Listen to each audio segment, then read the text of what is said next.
Osteo means bone, and arth refers to arthron, which means joint, and itis means inflammation. So osteoarthritis is a disease involving inflammation of the bone and joint cartilage.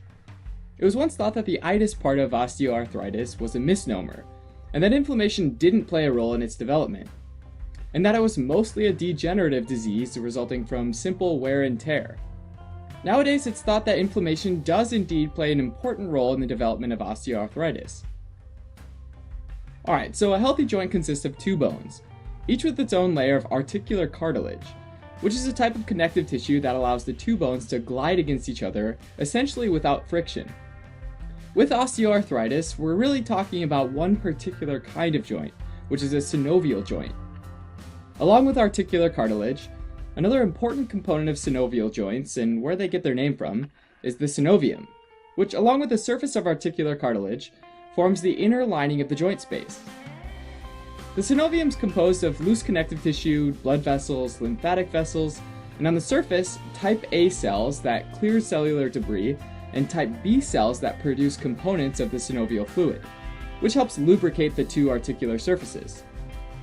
One of the main issues in osteoarthritis is the progressive loss of this articular cartilage, which means there's not much separating the two bones anymore, which adds a significant amount of friction between them, which then generates inflammation and triggers pain through the nerve endings in this joint space. Maintaining healthy articular cartilage is the chondrocyte's job, a specialized cell responsible for maintaining everything cartilage related.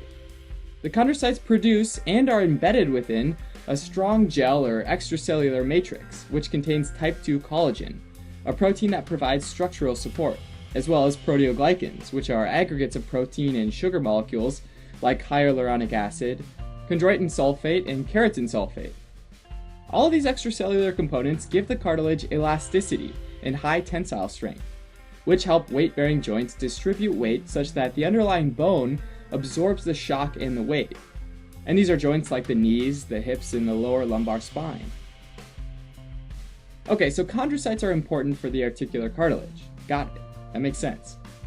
In healthy people, chondrocytes maintain a delicate balance between breaking down old cartilage, called catabolic activity, and producing new cartilage, called anabolic activity, through the use of both degradative enzymes and synthetic enzymes. When something causes an increased expression of degradative enzymes, then the balance tips toward a net loss of cartilage, via loss of proteoglycans and collagen. What sort of something, though, can cause an increased expression of degradative enzymes? Well, that's the million-dollar question, right? And the answer isn't super straightforward. The biggest risk factor for osteoarthritis seems to be age, and often the cartilage degrades over long periods of time, which makes it really hard to pinpoint one single culprit. As I mentioned earlier, inflammation also seems to be involved, and there are a number of pro-inflammatory cytokines like interleukin-1, interleukin-6, and tumor necrosis factor, among others, that seem to play a role. Some of these are more involved in breaking down cartilage through proteolysis, meaning increased catabolism, whereas others are more involved in blocking the formation of new cartilage, meaning decreased anabolism. Also, joint injury, which brings with it a lot of inflammation, seems to be a major risk factor for osteoarthritis, as well as mechanical stress and obesity. Other risk factors include neurologic disorders, genetic factors, and even certain medications, suggesting that there are other mechanisms at play as well. Whatever the initial cause of articular cartilage damage is, it gets the chondrocytes to start trying to repair the cartilage.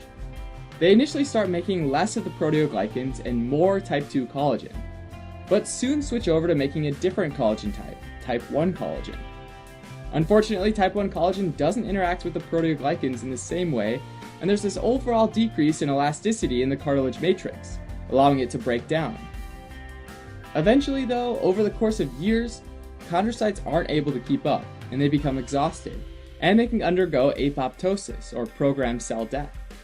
The cartilage gets softer, weaker, and continues to lose elasticity, and it starts to flake off into the synovial space, called joint mice. As type A cells in the synovium attempt to remove the debris, immune cells like lymphocytes and macrophages are recruited into the synovial membrane, which produces pro-inflammatory cytokines that ultimately cause inflammation of the synovium